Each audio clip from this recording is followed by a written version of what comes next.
Good morning and welcome to the WellMed Charitable Foundation Caregiver Teleconnection, the Pride series. And today we're presenting Pride of the Community. And I'm going to tell you who we have as experts today, and you'll be pretty dumbfounded by the level and depth of expertise that we have.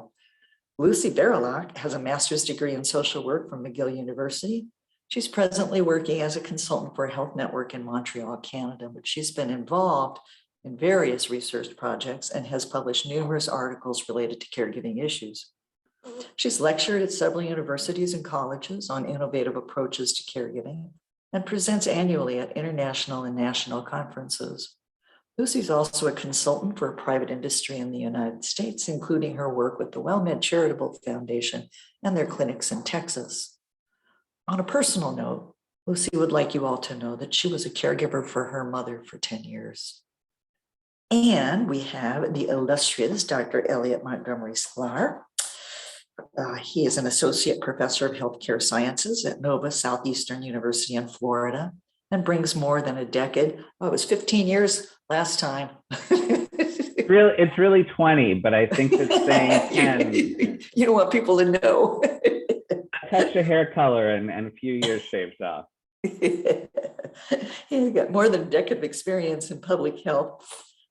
He has worked in many capacities to support the needs of communities and caregivers, both as an educator and as a manager of community-based health programs in Canada and the US. Dr. Sklar is an expert in issues addressing aging in the LGBT community and has published and presented his work internationally, and many of the topics that are on our podcast list, have been furnished, have been supported, have been researched by Dr. Elliot Montgomery Sklar. And then today we have a very special guest. I can find my piece of paper. We have world famous Bob. Woohoo! Okay. He is the co-founder and president of Austin LGBTQIA2+ Elder Task Force, which is now a part of Rainbow Connections, ATX.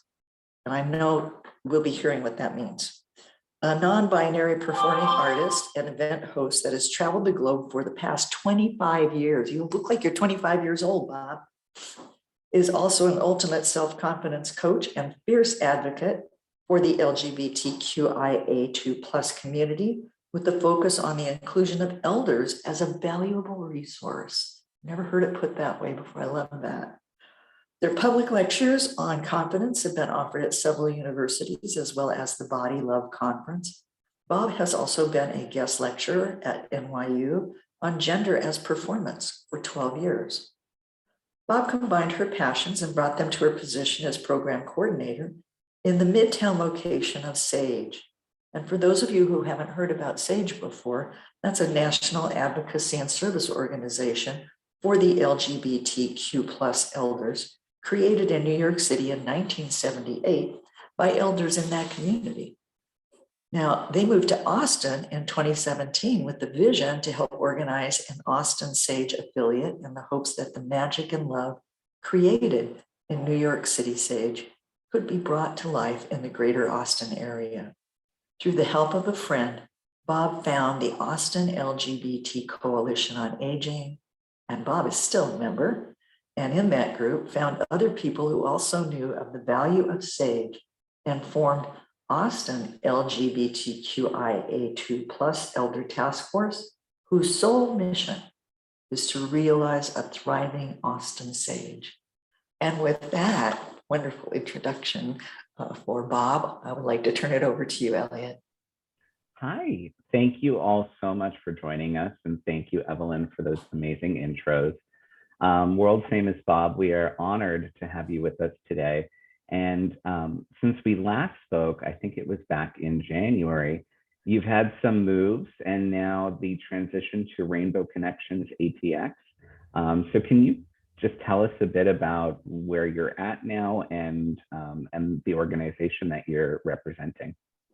Sure. Hi, good morning. I'm really happy to be here. So if you're calling in on your phone or you're watching on Zoom, I want to thank you so much for showing up for this conversation.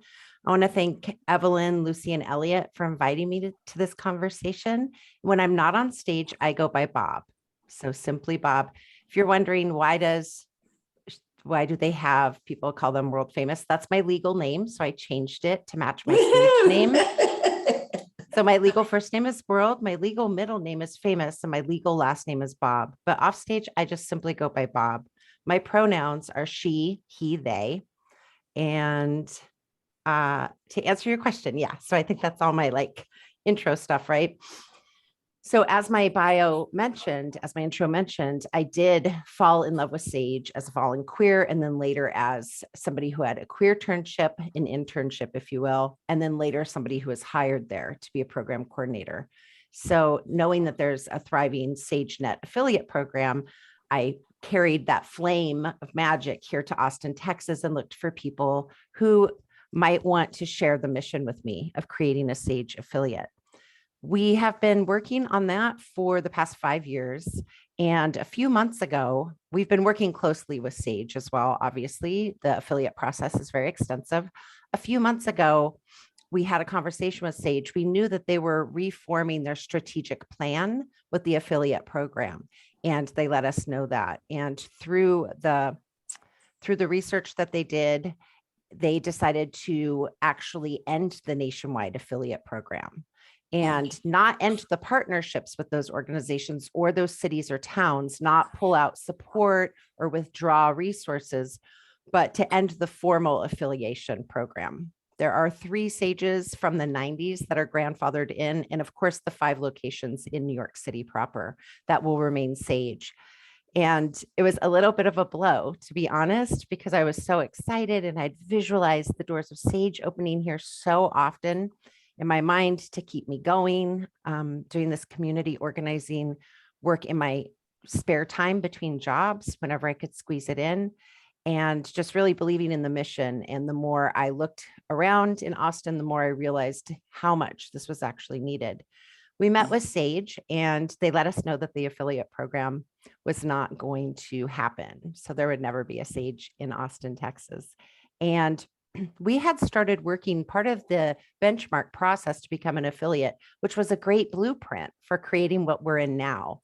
So we were given this incredible blueprint of how to become a Sage. And now we've simply just changed the name at the top of the paper. Sage is more than a name. Obviously, it's a movement that was started in the 70s.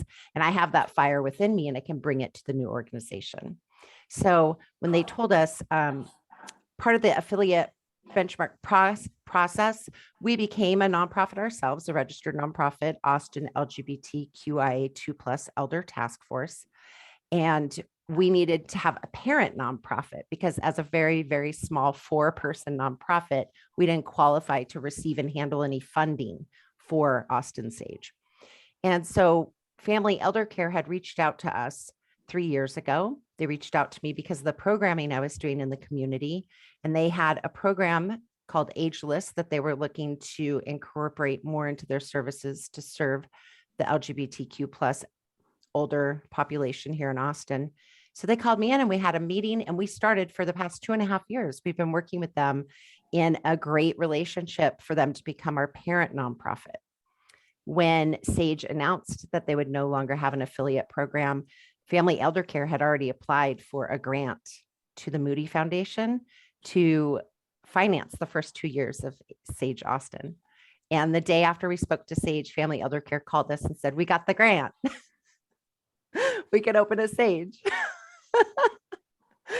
So you can imagine the timing of this felt very cinematic. Like I was looking for people eating popcorn, right? I'm like, I'm in a movie. This has to be a movie. And so we went to Family Elder Care with our news, which we thought was, not great. We can't do that thing anymore. And their response was simply, call it something else. Are you going to not do the work anymore? And I said, of course not. And they said, okay, just call it something else because the deliverables we promised the grant, the Moody Foundation, those things still need to be done in our community. And we have the resources to help you do those. So we formed Rainbow Connections ATX, and we're in a soft launch right now. We are a queer program of Family Elder Care. We have intergenerational programming, as well as a large variety of resources and services focused on older LGBTQ plus adults here in the greater Austin area. And it's a funded program. So now this is my job. I get to facilitate all of the things I wrote in my journal, my gratitude journal this morning, all the things I wish I had more time to do. That's what I get to do now.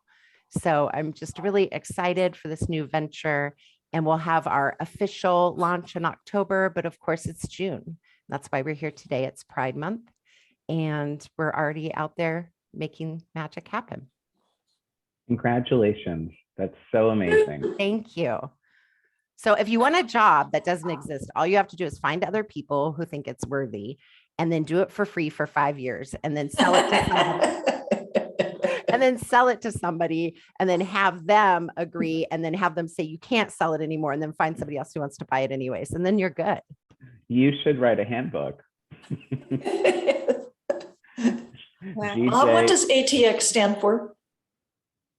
Austin, Texas. Austin, Texas? Yes. Okay, thank you. And I should have known that. GJ just wrote in the chat box that 2 years down. So I think your comment is well received by some members of our audience today. Well, there's always a rainbow somewhere, right? So I wanted to ask you a little bit about the links that you posted in our chat box just ahead of our program. One is for allyship, defined by the Merriam-Webster Dictionary, and the other was a glossary of terms from GLAAD. Can you tell us a bit about why you shared those? Sure, of course. And whoever's safely driving, thank you for not trying to look at those. Anyone can email me. My email address is wbob, that's WBOB, at familyeldercare.org. And I'd be happy to send you those. The reason why I put in the chat the glossary of terms is because that's a resource that's really helpful for people to have. It's ever changing, right? And there's oftentimes I myself in the late 90s and early 2000s felt a lot of resistance towards the changes that were happening and what's become lovingly and sometimes not lovingly referred to as the alphabet soup, right? The acronym that represents our community.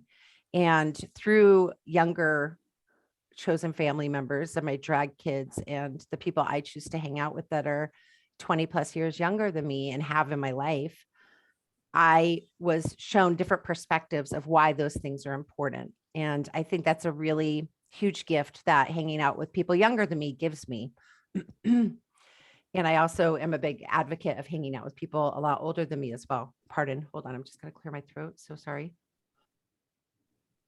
I have allergies here in Texas and it's grass season and that's my thing. So I'm a little congested. I put that glossary of terms in there because it's something you can revisit from time to time. It's also, there's tons of resources online. You just want to make sure it's an organization that is actually supportive of our community with a capital Q.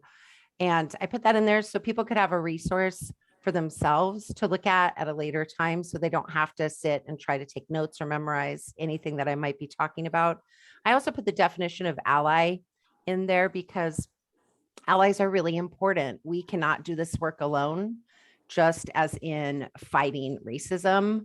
We need people of all colors to be anti-racist, not just people of color. Is the same with the LGBTQ plus community. We need people of all sexual orientations. We need people of all gender orientations, and intersectionality wise, we need people of all different backgrounds, socioeconomic, as well as people, different nationalities, if you will, for lack of a better word. So ally is a supportive association with another person or group. And I think PFLAG is a really great organization. I'm friends with Anna Nguyen, who's the president of PFLAG here in Austin, Texas, and she does so much incredible work. There are ways for people to get involved if you're not LGBTQIA2+ or questioning. And we really, I think the community has stepped up, and we're in an so I'm a member of an underserved community that has to consistently save themselves, right? and it can become exhausting. So allyship can add an extra level of energy for when the community's resources are low. And I just think Pride Month is just as much about allies as it is about the alphabet soup. So that's why I put those two things in there. Thank you. Yeah. You know, I think it's, sorry, Lucy, just one quick thing I wanted to mention, because a lot of people don't know, but, you know, Pride Month has been celebrated for years, really since Stonewall in '69. And yet this is the first time that the White House has made a proclamation officially designating this as Pride Month. So it is really historic, hasn't made a lot of headlines, and something I've made an intentional point of sharing during each of our programs. Thank you for that. Thank you, Bob, and welcome. I really want to talk a little bit more about pronouns, if that's okay with you. You know, even when I work in the School of Social Work at McGill University, and there's a lot of students, and I get a lot of questions of why do we need pronouns? Why is it so important? There's resistance, there's questioning around it.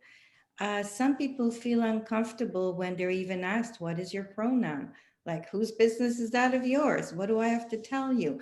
But it's becoming part of our, part of our culture in a way. And I just thought maybe you can go over that a little bit more and sort of emphasize the importance of pronouns and why we should be using them or not. Sure. Thank you, Lucy.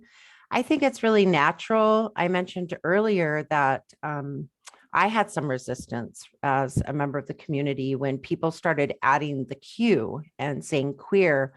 I had a lot of resistance around that. And I had a conversation with Maeve, my trans daughter. So when I say daughter or sister or brother or drag mother, I'm referring to my chosen family. And how many sisters do you have? Sometimes people will ask. And the answer is dozens, because all of my family is chosen. So my biological family, as I refer to them, chose to not accept me. And I tried to battle that for as long as I could. And then I accepted their lack of acceptance and moved on and recreated a family of loving support and mutual respect. So my trans daughter, Maeve, actually talked to me about what the Q is. You know, if you're not straight meaning born cisgendered. So the doctor said, you're a girl, or they said, you're a boy. And you're like, yes, I'm a girl or I'm a boy. And then you love someone and are sexually attracted to someone of the opposite sex, straight, right? So if you're not straight, but you're not lesbian and you're not gay and you're not bisexual and you're not trans, what box are you supposed to mark?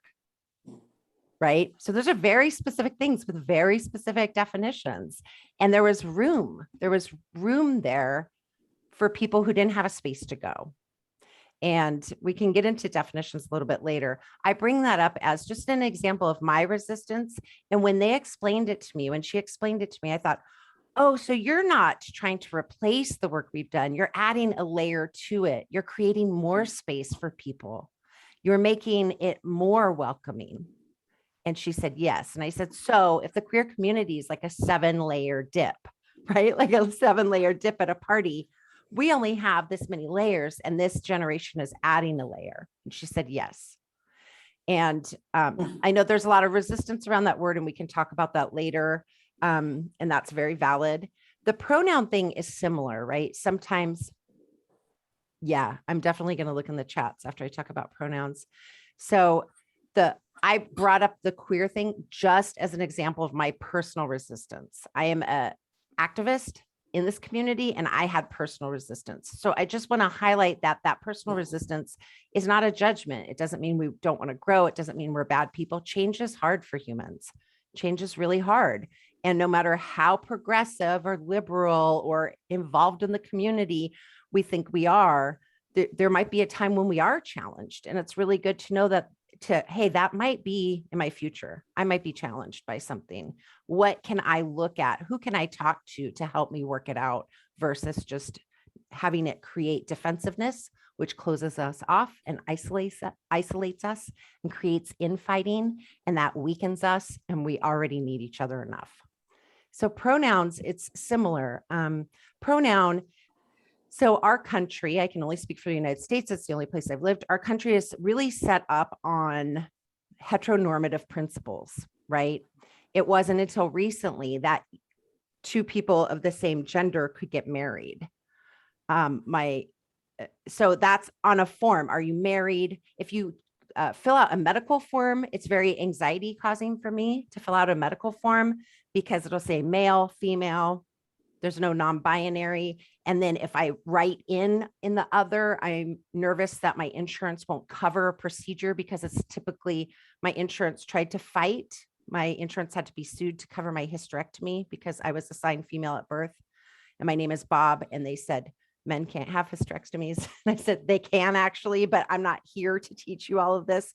So there's a lot of, even if you're like declare who you are on a medical form, there's a lot of anxiety that goes on with that. If you are born and assigned a gender and you agree with that gender, that means you're cisgendered, CIS gender, right? So if you are cisgendered, you were assigned male at birth, you identify as a male, you are straight, you're heteronormative, you go out into the world, and every form that is handed to you is easy to fill out. Mr. Yes, of course. Everything set up in our American society supports that situation. There's nothing wrong with that person, but there is something wrong with our society, right? So the idea of pronouns, you can misgender someone, and imagine if, that person, that same person we're talking about, every time they walked into a store, people said, excuse me, miss, and that person identified as male and was born male, assigned male at birth. They would probably start to get annoyed, right? If they had to keep explaining to people all the time, it's very obvious I'm a man, like what's wrong? Mr. What? Oh, at first it'd be like, oh, it's okay. But there might be a point in that person's day or their life where they just really feel not seen. It would be like, oh, you don't see who I am, or I'm telling you who I am. And, what if they said it's Mr. and the person said, of course, Mr. And 5 seconds later said Miss. Oh, so now you're not seeing me and you're not hearing me.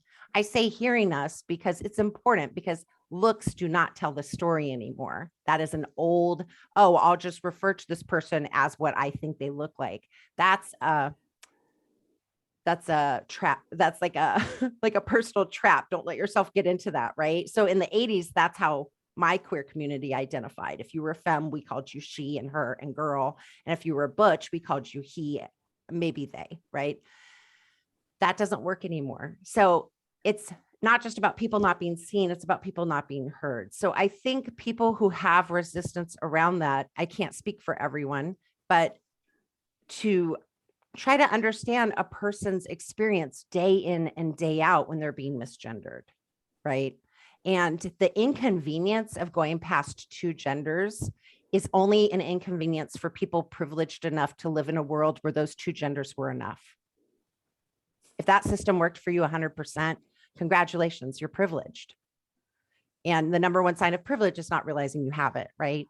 So is it wrong or bad to have privilege? No, but it's a wonderful thing to leverage our privilege to help those or to support those that don't have that privilege, right? So something cisgendered, assigned female at birth, I'm a woman, I'm a girl, assigned male at birth, I'm a boy, I'm a man. Something people with that privilege can do is work around their discomfort of disclosing their pronouns, because by them doing it, they're creating a space of allyship. And they're supporting people in the room that might be scared to say what their pronoun is. They might be nervous that it's just not gonna, imagine being misgendered every day, all day. Imagine taking the time to inform people in a polite way and having them do it right in your face right away after you've spoken and requested for something different. That is the world a lot of people have lived in their whole lives.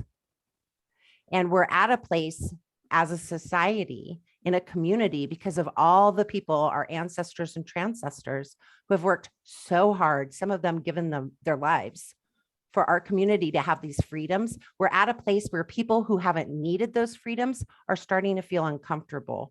Some of them, not all of them, or irritated by this request to be more inclusive. And it's okay. I myself was resistant. I myself was irritated by something that created more space for people. I hope that shed a little bit of light on it.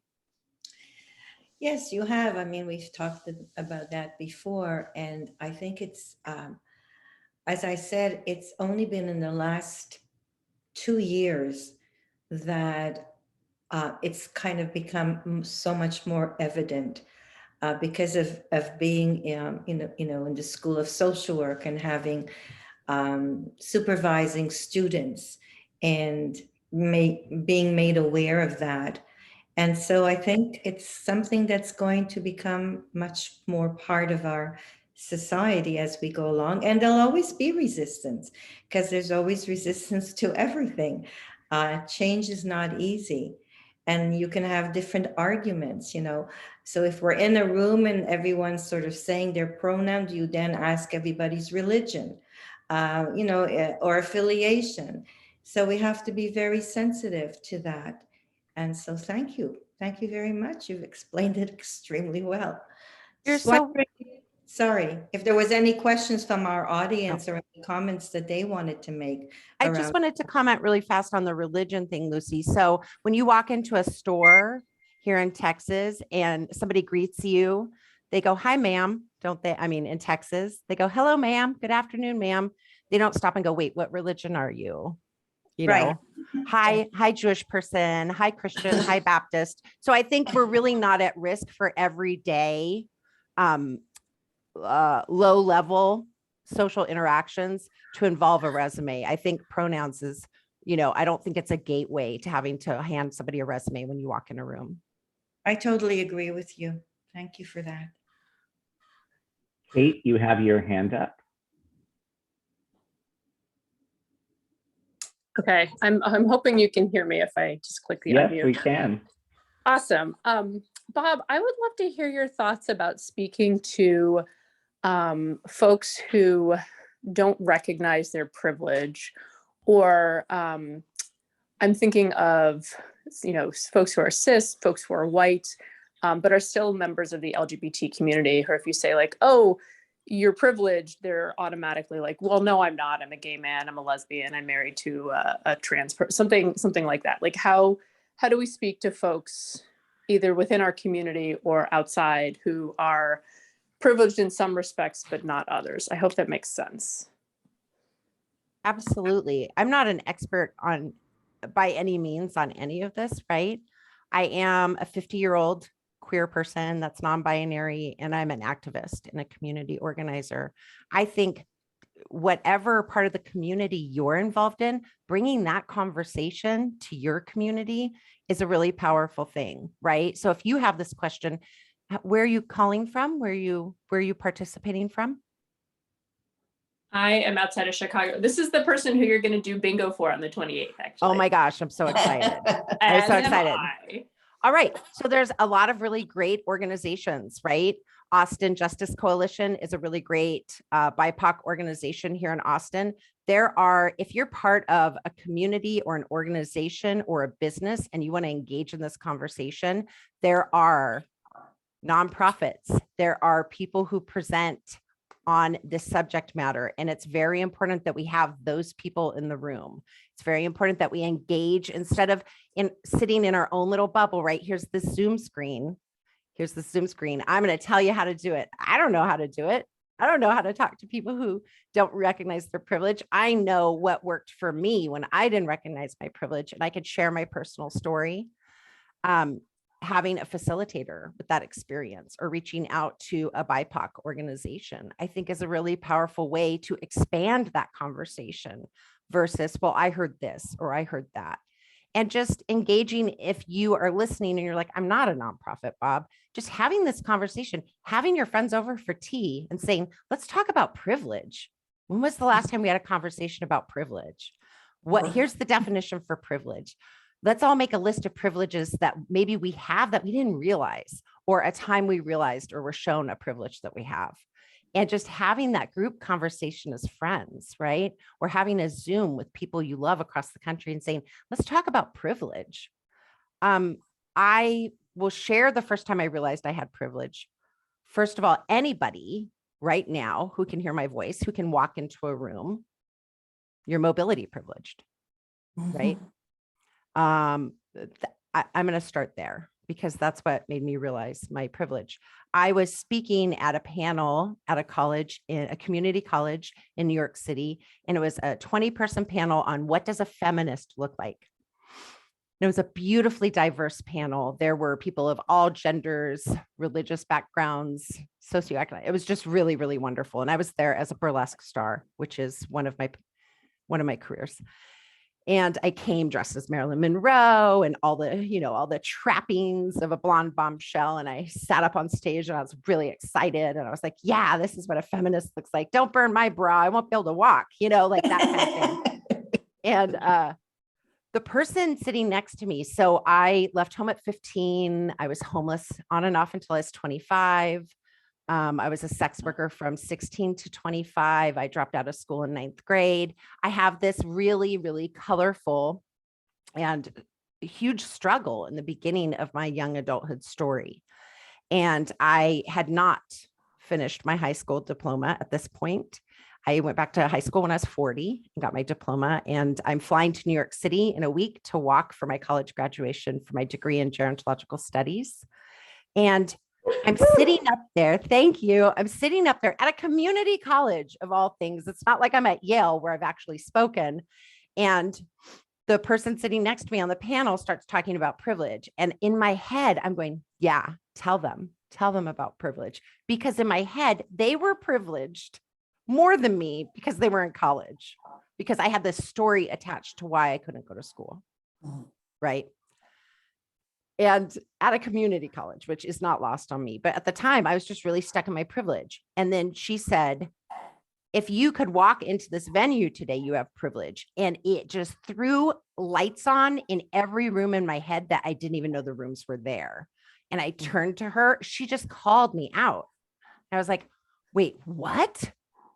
Because I had this story of struggle, right? It was my badge of honor, and it gave me an empathetic connection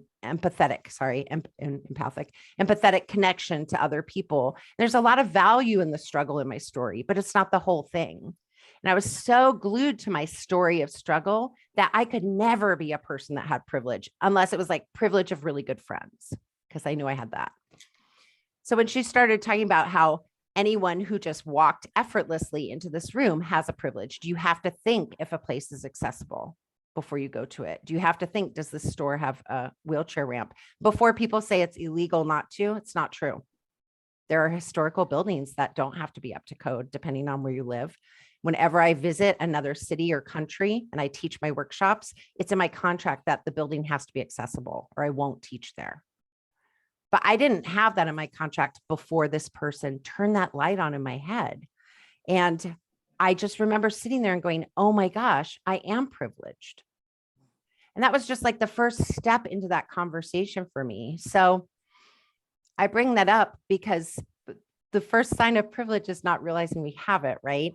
And anyone, I heard something that I thought was really powerful about color in America, right? About race, the social construct of race, that white privilege doesn't mean that you didn't have struggle. It just means you didn't have struggle because of your skin color, right?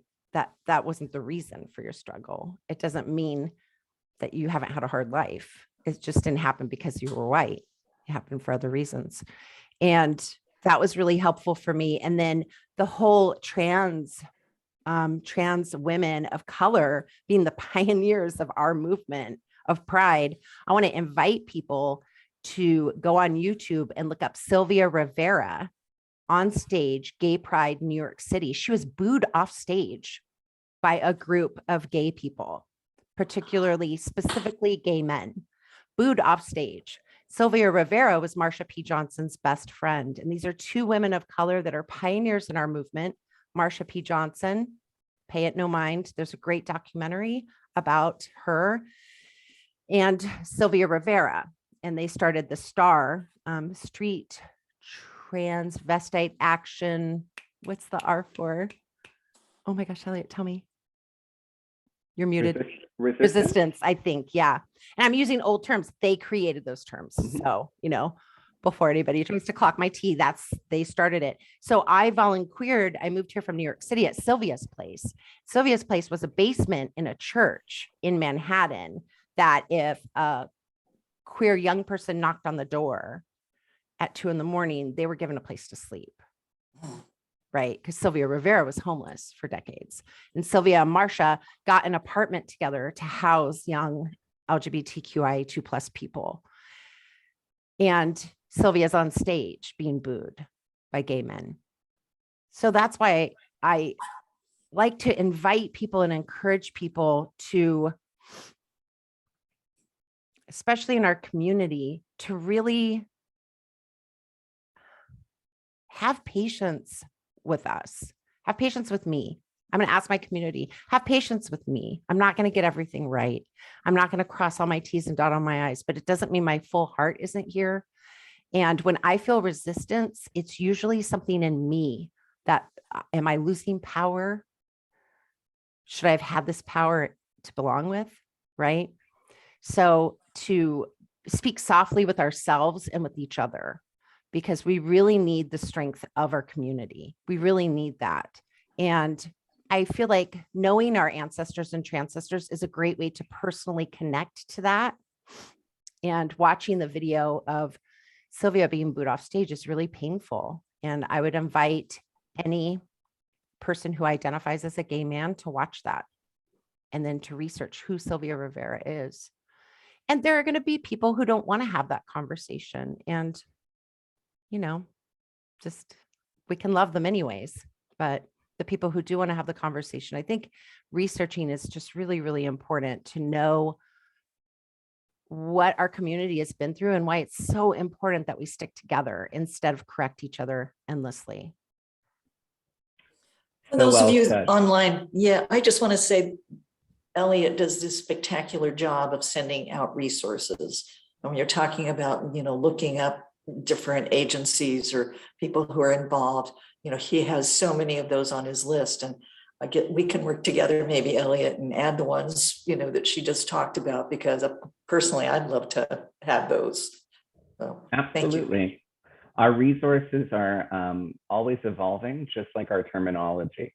And for those listening in, I did share, I had the privilege of watching a program on Netflix. If you do have Netflix, it's called Stand Out. It's a lineup of comedians representing a very broad range of the community. And one of the issues that was discussed was the issue of pronouns. And Wanda Sykes did such a beautiful job of bringing levity and humor and simplifying it, really. And during this series that we have, we've been asked many times how to broach that subject of pronouns. And she did it in 2 minutes in a way that just really clicked for me, because humor is something that people can really connect to. And she was saying that her child has a friend who is non-binary, and they were all going to the grandmother's house for dinner. And so Wanda Sykes' daughter or son, I don't recall, had said that they were bringing they. And so when they showed up at the grandmother's house, she was really upset because there was only one person and she had cooked for a big group of people because of the pronoun they. And it was just so funny and so innocent. And she said, why do we have such a hard time with pronouns and with all of this? She said, we learned how to say Omicron pretty easy. And I thought that was some good perspective too. I wanted to, so I was interviewed. WellMed Charitable Foundation also has something called On Air, which is a radio program that airs, I believe, in San Antonio, in Tampa, in Austin. And I had the privilege of being, the privilege of being interviewed to talk about issues impacting our community.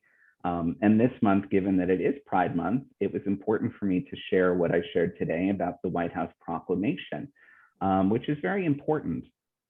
But it really comes because of a lot of issues that are happening in our community that are not making headlines. So most people are not aware of it.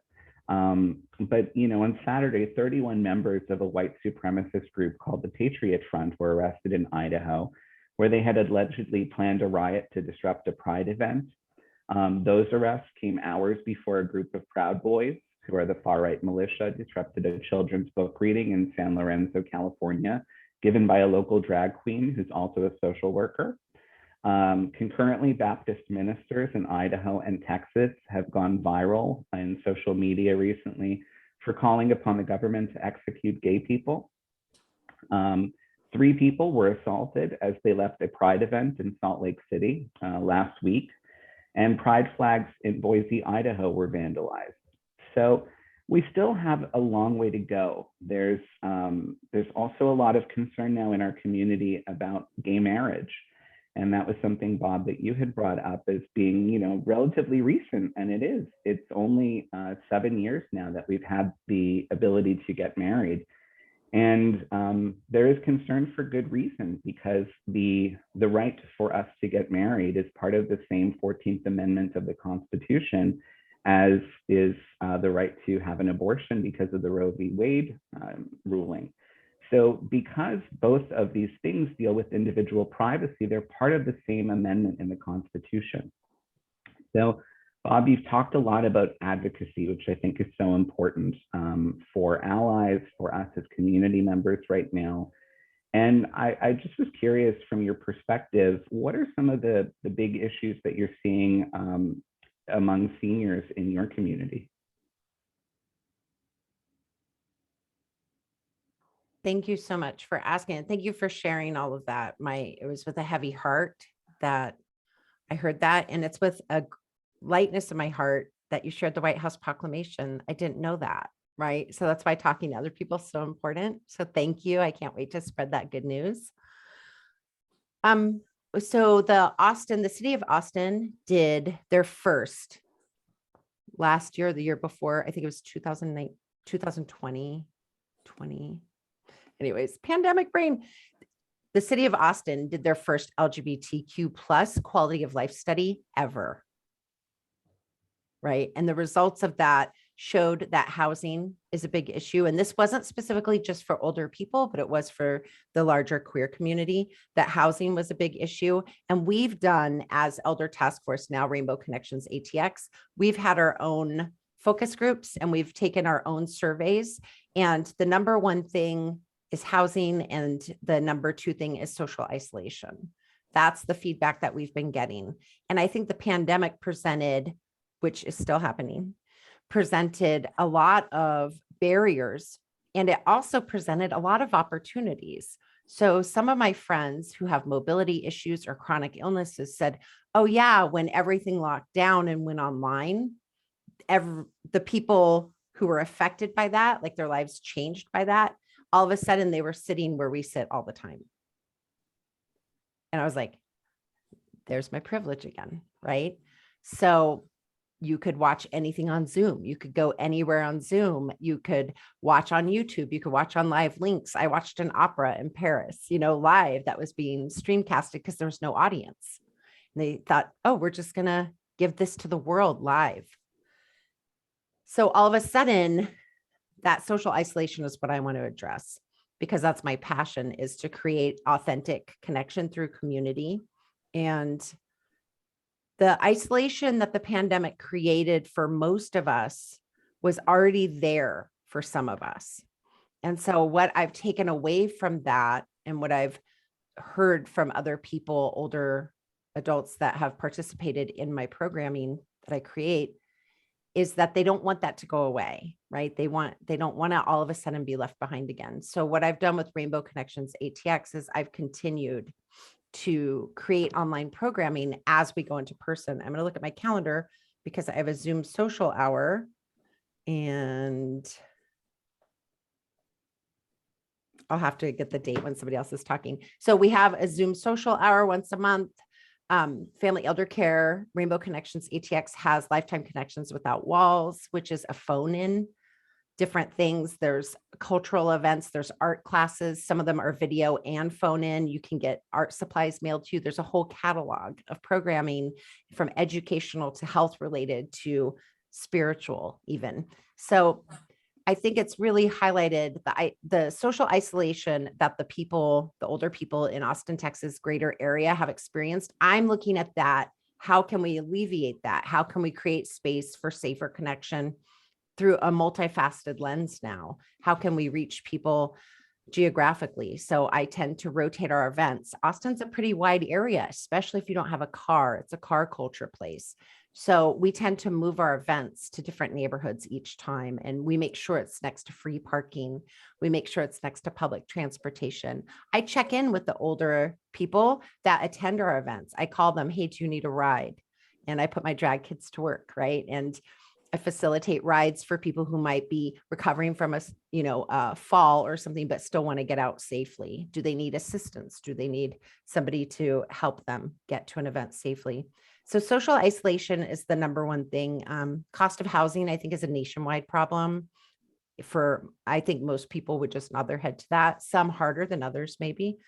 But social isolation is the thing that I'm really invested in relieving, because one of my favorite sayings is it takes a village, and it really does. It does take a village, and the capitalistic lens that we're encouraged to view our lives from as these workhorses bringing in money doesn't really lend itself to the strength and connection of community. So I like to create low barrier or no barrier opportunities for people to join and participate. Campfire Queer Storytime was a virtual program that happened once a month through the pandemic. And I realized that Zoom was a big obstacle for people that were not technologically comfortable with downloading another app and creating a service, or if they had any ability issues, that was an obstacle that younger people or more tech savvy people thought was not.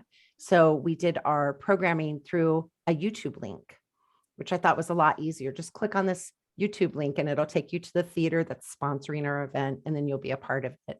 So just really looking at my privilege, what is easy for me and who am I leaving behind, and how can we create that sense of connection? Thank you for that. Good answers.